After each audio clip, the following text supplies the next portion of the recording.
As we have now seen countless times, Phil Mickelson will bend the truth to save face. You made some comments about this country last year, which you've apologized for. I just wondered how you feel about now you're here. Have you changed your opinion? So I will reiterate, I never did an interview with Alan Shipnick. That is blatantly false. So that was a lie. You want to know how I know? In a piece posted on the Fire Pit Collective, the World Golf Hall of Famer told journalist Alan Shipnick, the author of an upcoming unauthorized biography of Mickelson, that he would support the new league even though the Saudis are scary to get involved with.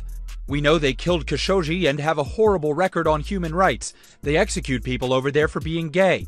Knowing this, why would I even consider it? Because this is a once-in-a-lifetime opportunity to reshape how the PGA Tour operates. I'm not sure I even want it to succeed, but just the idea of it is allowing us to get things done with the PGA Tour. You know when Good Morning America put together this piece? That would be February 23rd of 2022. Alan Shipnick, the writer who reported on Mickelson's asinine comments, would get kicked out of Live Golf's opening event in London, England. Mickelson would follow Norman's deceit, the CEO of Live, who attempted to launch a rival golf league in '94, failed, and has kept it fresh in his mind. While Shipnick was removed, Norman claimed he was unaware. Meanwhile, Norman stood directly behind Shipnick and watched the entire thing. But back to Mickelson. Look, the game of golf is very lucky to have the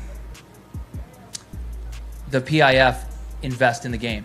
If unaware, the PIF is short for the Authoritarian Regime's Public Investment Fund, chaired by Crown Prince Mohammed bin Salman of Saudi Arabia. The President and the Crown Prince. Thank you for being here. Thank you, Mr. President. A diplomatic crisis roiling since the October murder of journalist Jamal Khashoggi. But a new CIA assessment finds that Prince Mohammed bin Salman ordered the killing. Who can forget the former president's rhetoric when defending Live Golf? You're so closely associated with the city of New York. You, of all people, understand the passion surrounding 9/11. What do you say to those family members who protested earlier this week and will be doing so again on Friday?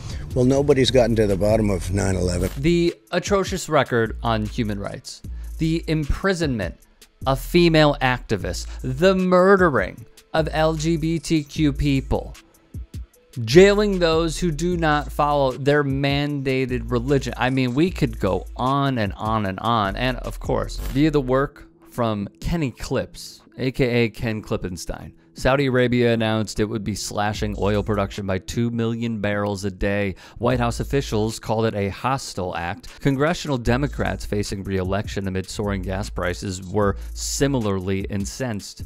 Bruce Riedel, a senior fellow of the Brookings Institution, told Klippenstein the Saudis are working to get Trump re-elected and for the MAGA Republicans to win the midterms. Higher oil prices will undermine the Democrats. This is MBS's October surprise, said Trida Parsi, executive vice president of the Quincy Institute for Responsible Statecraft. This is his election interference. It forces Joe Biden to make a choice. Will he protect America's democracy and Democratic lawmakers in Congress, or will he triple down on a flawed gamble that says that the U.S. has no choice but to acquiesce to Saudi Arabia to prevent Riyadh from aligning with Russia? As for Mickelson, he continues to do positive PR and bend the knee at every single turn for Saudi Arabia and its upstart Live Golf League. Now, Saudi has been involved in professional sports for quite some time. As we know, they have hosted Formula One races,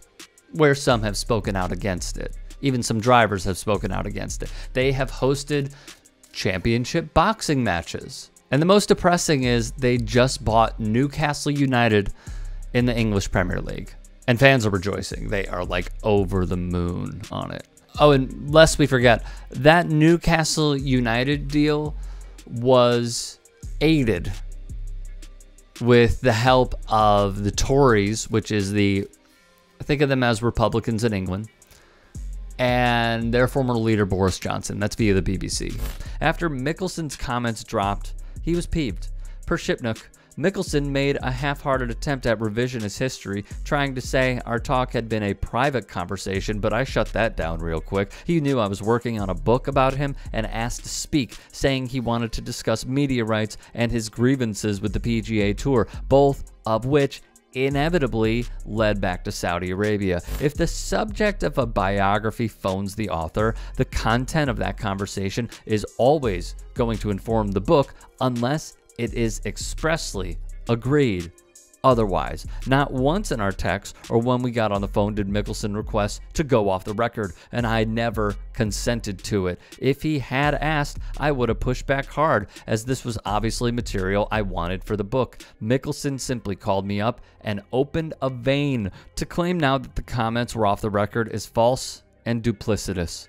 And then we learned Mickelson served as a lead recruiter for Live Golf. He was initially suspended by the tour, and then it became a year-long suspension. Phil told me exactly what he wanted to tell me, Shipnuck said on the 42, and when the reaction was different than he expected, then he kind of concocted this whole thing about being off the record. But I mean, I'll go to my grave knowing that he never asked me to go off the record, and that all those comments were always going to be for the book.